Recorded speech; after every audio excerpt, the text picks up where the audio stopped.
Welcome to the 2025 Refresh Renew Summit with Soul Heart Collaboration. I'm your hostess, Jamie Allen Bishop, and I'm here to introduce our next speaker. Joash Dukes was born and raised in Trinidad and Tobago. I hope I'm pronouncing that right, an island in the Caribbean. He feels blessed to share his life with his wife, Donna, and is the proud stepfather of two and a devoted grandfather of two grandchildren whom he deeply adores.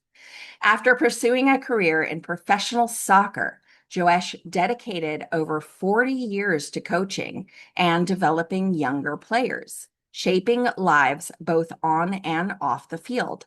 Alongside his work in sales and entrepreneurship as a business owner, he has found renewed purpose through the Holy Spirit. Today, his greatest joy is living for Christ and leading others to know his love. Please help me welcome Joash Dukes. Yay! Amazing. Well, I'd like to thank Jamie Bishop for this opportunity to be part of this Soul Heart collaboration. It is indeed an honor to be here and to share some insights as to what I hold very dear to me, and I hope that you will as well. When she did ask me to be a part of this collaboration, the first thing that came to mind was the fruits of the Spirit. And that's what I wanted to speak about today in terms of it being a part of my life, how it can be a part of your life, it is a part of your life, and how we can manifest this together in making it something that's truly substantial. These are things that I believe that are absolute, the fruits of the Spirit. Let's get right into it. What are the fruits of the Spirit? The fruits of the Holy Spirit. See, when Christ left this earth, he left us with something. He said, I will send you a helper, someone to be with you, to guide you, to help you. And that is the Holy Spirit. And the fruits of the Holy Spirit, like I said, are these characteristics: love, unconditional love and care for others. Now, we talk about love in many different forms. The form that I'm speaking about today will be love of self and how this affects our whole life. I'll elaborate a little more on that. Joy. When we talk of joy, we're talking about that deep gladness that comes from God. Now, mind you, these are absolutes for everyone. Okay? For everyone, every culture, every being, wherever you might be. I've traveled to a number of different countries, and everyone would like these characteristics. When I talk of joy, it's that deep feeling of joy that you feel. It's not happiness. Happiness comes and goes. But that joy that you feel comes from deep within. Seeing your child get married, knowing that they'll have a happy life, seeing them produce grandchildren, that joy that you feel in seeing your grandchildren, in seeing life. When we talk about peace, we talk about peace in the home, we talk about peace at work, we talk about peace in the classroom, wherever you might be. Everyone wants to feel that peace. We have presidents going to different countries, to summits, to talk about world peace. Again, an absolute. Patience. The funny thing is, when we talk about patience, there are people who say, I'm not a patient person. And I'd like to tell you, everyone is patient. Let me give you an example. You're a driver in a car, you come to a stoplight. Can you just go through because you're impatient, or do you have to stop? I've never seen a person go through a red light deliberately because they were impatient. So we all have that characteristic in us to be patient. The choice is ours. Do we want to be patient or don't we want to be patient? kindness, that genuine concern and care. Of all the things that we can be kind. Some of you may have seen that as a TikTok or as a reel. Of all the things you can be kind. Doesn't cost anything. It's that genuine care and concern for others and for self as well. Goodness, choosing to do what is right. See, when we were created, we were given that choice. When, we can talk about Adam, Eve, the fall. We then had choice. We then have that ability to make choices. We can choose right, we can choose wrong. Faithfulness, every culture. Again, faithfulness. I want to be faithful to something. Faithfulness to your spouse, faithfulness to your kids. Loyalty and trustworthiness. Am I a trustworthy person? Can I be trusted? When we speak of others, one of the characteristics, you can trust that person. That person is trustworthy. That person is loyal. So we all have it within us. Gentleness, strength and self-control, or strength under control. This is often misrepresented because people think that when you show strength without being violent, sometimes we think that that person is weak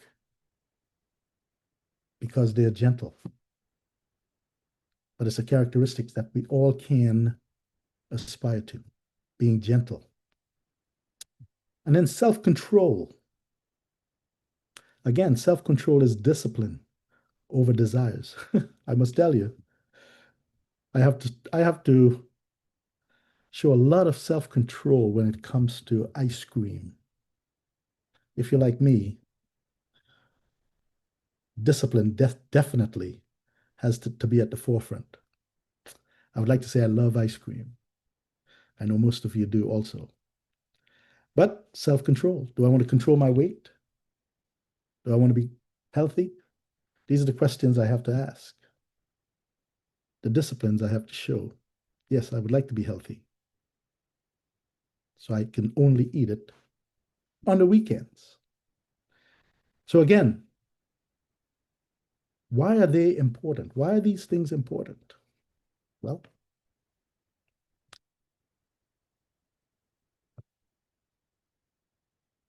when the disciples heard the commandments that Christ had given them, they asked him, what are the two most important, or what's the most important, not the two, what's the most important commandment? And here's what the Lord said. Love your God, love the Lord your God with all your heart and with all your soul and with all your mind. This is the first and greatest commandment. And the second is like it. Love your neighbor as yourself. And here is where the conflict comes in. How can I love my neighbor if I don't love myself? How many of you today can actually step in front of a mirror and say, I love you? I'm going to use myself as an example. My name is Joash. Joash, I love you. I love you. How many of you can say that by looking at yourself in the mirror? One of the things my grandson, his name is Robbie, he's 5 now. When he was about 3, we'd look at a picture and we would say, who is that? And he would say, that's Robbie. He would never say me. He would always say, that's Robbie. He always saw himself in the third person. So I'm asking you to do the same. Who is that person in the mirror? Can you love that person? Can you say, I love you? Here's why. How can you love your neighbor? How can you genuinely love your neighbor? And who is your neighbor? Not the person who's living next door. Your neighbor is everyone. Everyone. Look at these individuals. Just a smile. Have you gone to the store and just smiled at someone and they reciprocated, smiled back at you? You may have just changed that person's whole day, maybe life, from just a smile. That person is your neighbor. Person at work, person at the soccer field, stranger, anyone that you can come in contact with and have a refreshing experience.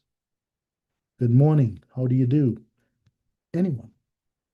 That person is your neighbor.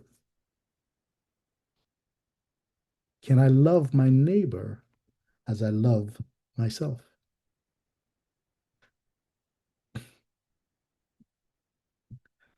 Well, it comes down to how do we see ourselves? But more importantly, how does God see us? How does God see you? Well, according to the Bible, Psalm 8, 4, and 5, Psalms, what is mankind that you're mindful of them? Human beings that you care for them. You have made them, listen to this now, don't miss it, a little lower than the angels, crowned them with glory and honor. Did you get that? A little lower than the angels. When we speak of angels, we speak of supernatural beings. When we were created, you and I, a little lower than the angels, with glory, crowned with glory and honor. Now, when you look in the mirror, is that what you see? Someone who's crowned with glory and honor. And if that's the person that you see, say, I love you. I love you, Joash. You can practice on me if you want, but please use your own name. I love you. So if God sees us as being crowned with glory and honor, how do you see you? Think about that for a moment. How do you see you? And here's one of the reasons we see ourselves differently.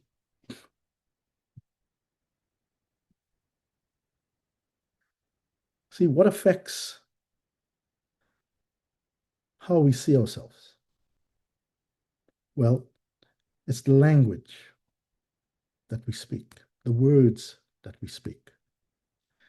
Death and life are in the power of the tongue. Proverbs 18:21.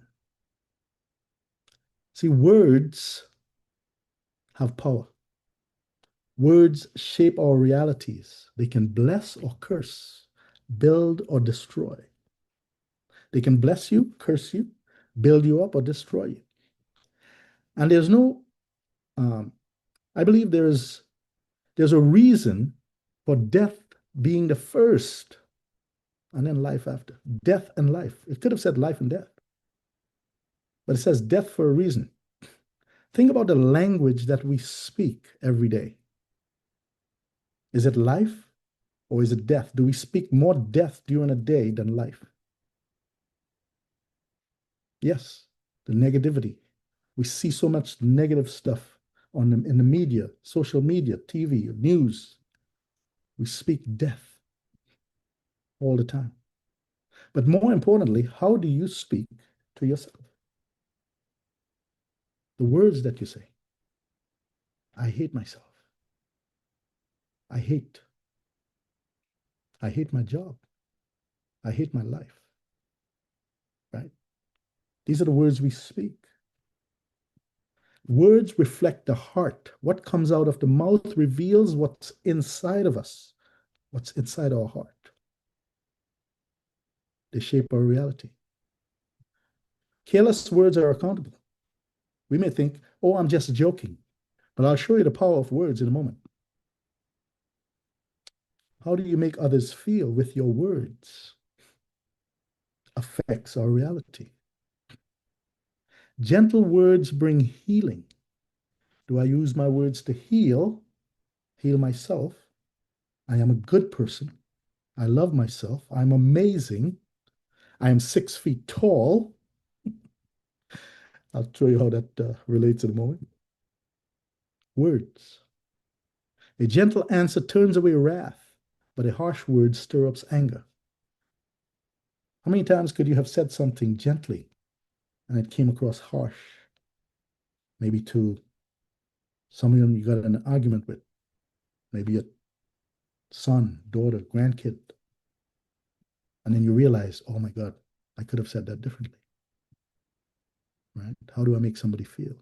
With my words.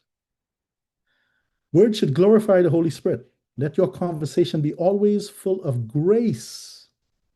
Yes, full of grace, seasoned with salt, so that you may know how to answer everyone.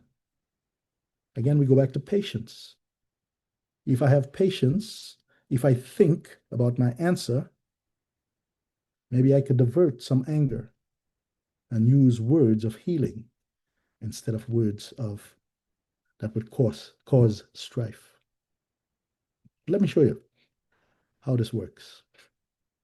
The power of words, the power of the tongue. Life and death are in the power of the tongue. Here's a book I read, was recommended. Vince Poscente, in his book, The Ant and the Elephant, highlights the disparity in processing power between the conscious and the subconscious mind in terms of neurons. What does that mean? Well, what they found is that in a second of time, when you say something, the conscious mind processes what you have said with 2,000 neurons, 2,000 in an instant, while the subconscious mind is processing with 4 billion neurons. What does that mean? When I say something, I love you, I activate 2,000 neurons. However, in my subconscious mind, 4 billion neurons are activated. What I say and what I focus on expands. 4 billion neurons. So what does that mean? The quote emphasizes the challenge of aligning our conscious intentions. The ant, think about an ant sitting on that elephant, that's just the conscious mind, with the powerful, often habit-driven subconscious mind, the elephant. An ant, your conscious mind is trying to control the elephant, the subconscious mind. That's where our habits are formed. So when I say something now, when I say I love you, exponential growth is taking place. And if I build upon that, it's the same when I say something negative. And I say it over and over. The subconscious mind, those 4 billion neurons are activated. And it becomes my habit. See, the subconscious mind cannot distinguish between what is real and what is imagined. So it brings it back to you in your reality as a reality. The power of words, death and life is in the tongue. And I'll show you how that works. My story about coming to the United States. Originally, I'm from Trinidad. Yes, that was said before. But as a young boy, when I was growing up, very poor, small little town, village, if you may call it, very poor. My mom had 5 kids by the time she was 23. Married, of course, at 16. Those things happen. Anyways, my father left us, never raised us. However, in 1968, my mom had the opportunity to come to the United States, leave us with our grandmother. And when you got the opportunity to come to the United States, it was everybody's dream. You took it. very difficult to get a visa. So my mom came. Interesting story there in that my stepdad today went to the airport with a friend on that day. My mom landed in the United States.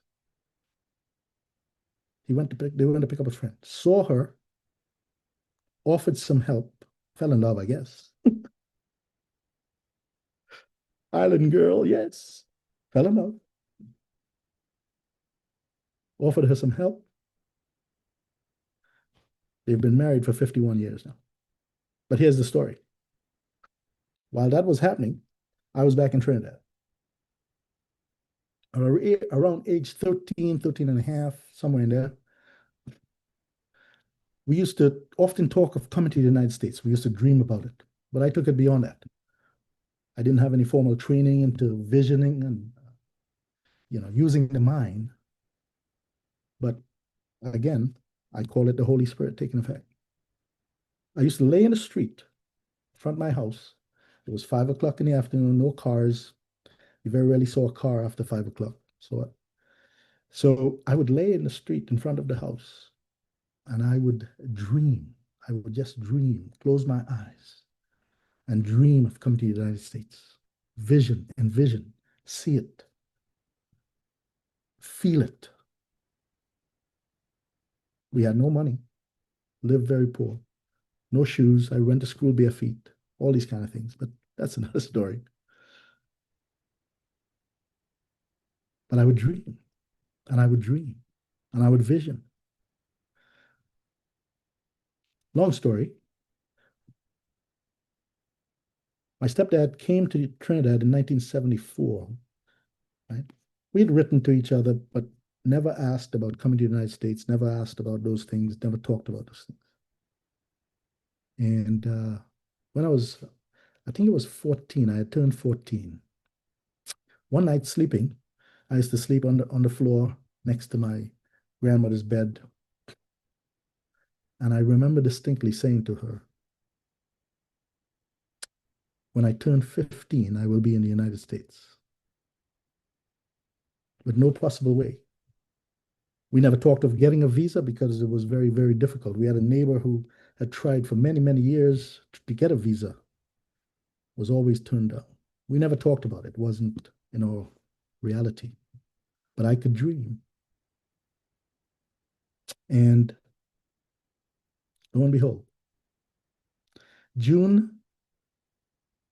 in April, my stepdad, he wasn't my stepdad at the time, they were just dating, didn't get married till 1975, but came to Trinidad with my mom, saw us, saw the conditions, came back to the United States, took all the money he had and said, we have to get those kids with us. June 21st, 1974, I came to the United States. 3 weeks later, July 9th, 1974, I turned 15 years old. The power of words, the power of the mind, the power of the subconscious mind. All things started moving and taking place. Speaking it, dreaming about it, talking about it. It was amazing, amazing experience. So when we use words, remember, life and death are in the tongue. Now, for me, in order to change my behavior and change how I see things and change how I see myself and love myself, I had to do two things. One, I said, if the Bible is the greatest book ever written, all languages want it, countries want it. There's a movement going on for to be able to have this. It's outlawed in certain countries. Can't get it. You have to go to the underground. This is the greatest book. I need to spend more time in the Word. And that's what I'm doing. That's what I've done every day. And then I realized for things to change, I have to change.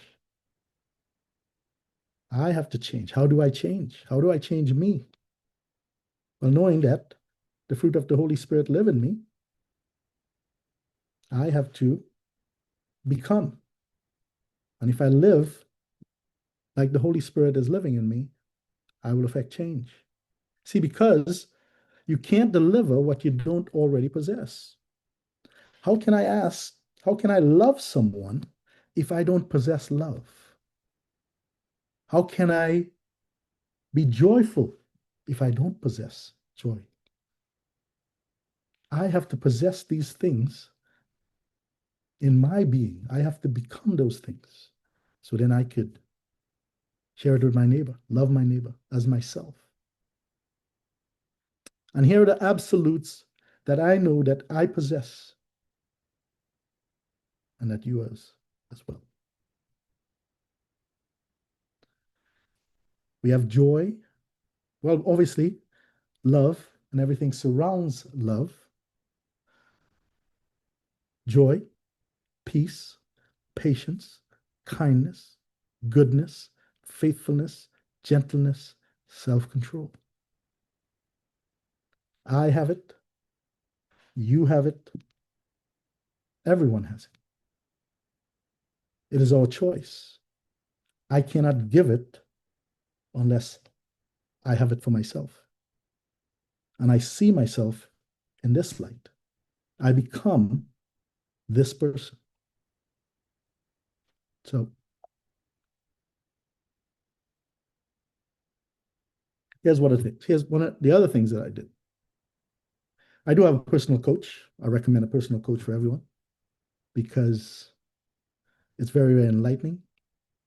You have someone who's walking along and talk to, share insights, share your vision, someone who's not going to ridicule you for thinking big, thinking outside the box, just someone that could give you that support. He introduced me to a book called The Ultimate Coach by Haddison and Thompson. And in this book, one of the exercises is to create your personal document. I created a personal document, and I will share some of these with you. In order to affect change, here's who I want to become. Here's who I'm becoming. Recognizing that God sees me, in short, the fruits of the Spirit are the characters of Jesus lived out in us through the Holy Spirit. The characters of Jesus. We know he was perfect, but he had the characters of the fruits of the Holy Spirit. Now we can live that out. So I created the following document, and here it is. If I want to be loved, I am love. And if I want to give love, I am love. I am integrity. What is integrity? Integrity is making sure you do it when nobody's looking. Character, right? What do I do when no one is looking? I am in integrity. I am humanity. You're human, I'm human. We're all part of humanity. What if I showed up as a human being with the fruit of the Holy Spirit? Here's this one, and I specifically did this one because of my grandkids. I am an amazing grandparent whose being is understanding, patience, and forgiveness. Because we know somewhere along the line, you have to be these things. You have to understand. You have to be patient, and you have to forgive. So what if I showed up as this person to them each time? I am confidence, and as I move, confidence flows through me. I am confidence. I can look in the mirror. I am confidence. Stand up a bit straighter, a bit taller, and move. But move with confidence, knowing that love flows from you. I am the image of God and I love myself with unconditional love. What is unconditional love? Forgiving yourself, forgiving myself, loving me for who I am. Doesn't matter what has happened in my past. I love myself now because all roads have led to where I am right now. I better choose wisely the roads I'm going to travel. I can speak death or I can speak life. If you're speaking life, you're speaking love, you're speaking patience, you're speaking joy. I am the image of God and I love myself unconditionally. And here it is. I am the Holy Spirit. I'm the Holy Spirit whose fruit of love, joy, peace, patience, kindness, goodness, faithfulness, gentleness, and self control create my being. That's who I am. That's who I want. That's how I want to show up. That's how I show up for people. Just today, I was visiting a friend, hadn't seen him in a long time. He sees me. We run to each other and give a big hug right in the middle of a soccer field. A lot of people around. Saw another coach, hadn't seen him in a long time. He sees me. Big hug. Love, joy, peace, kindness, goodness. That's how I show up for people.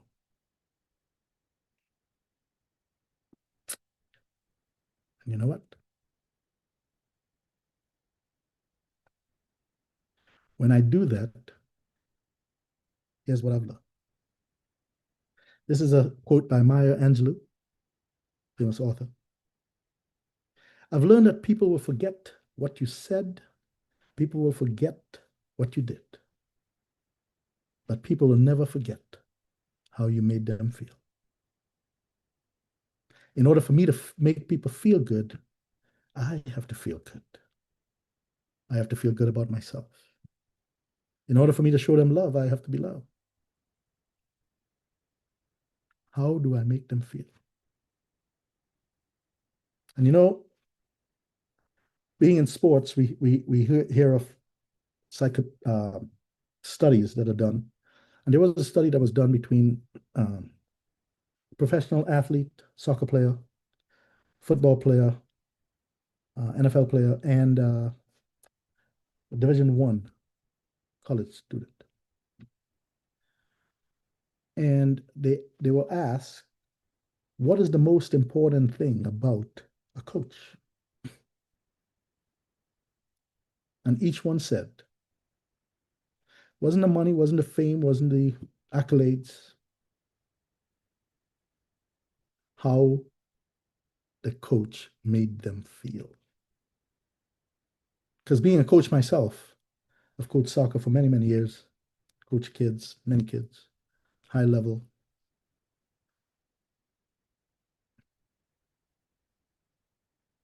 The ultimate compliment that a player can give you in how you make them feel is that they will say this, that coach, I will go through a wall for that coach. How we make them feel. Not about the fame, not about the money, but it's how we feel about ourselves. How do we see ourselves? And can we project that onto other people? That's the Holy Spirit speaking. I'll leave you with this last example. Last week I was in another city and I stopped at a convenience store. And while I was pulling in, I saw a couple destitute with the sign. And the Holy Spirit said, you got to help those people. Give them something. Went in the store, did my transaction, got my change, and I was looking at the bills. And I said, you know what? I'm going to give them $20. all of a sudden there was a voice that said, distinctly said to me, give them 40. Holy Spirit speaking, give them 40. I went out. I said, the Holy Spirit spoke, wanted me to give you this. Now, I didn't use judgment. I didn't know what they were going to do. I don't know what situation. The Holy Spirit spoke. I listened. How do we make them feel? And I moved on.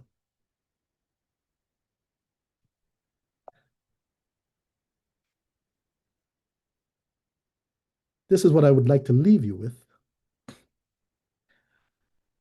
I created this called the Shield of Love. The Shield of Love. In fact, my wife helped me with the design. The Shield of Love. Remember, we have love, and then everything projects from it. And now we have you, whoever you may be, right in the middle, surrounded by love, surrounded by the fruits of the Holy Spirit. All you have to do is live it out. Here's the action. Yes, there's action. Take some action. Step in front of the mirror and say, I love you. I said, you, right? But use your name.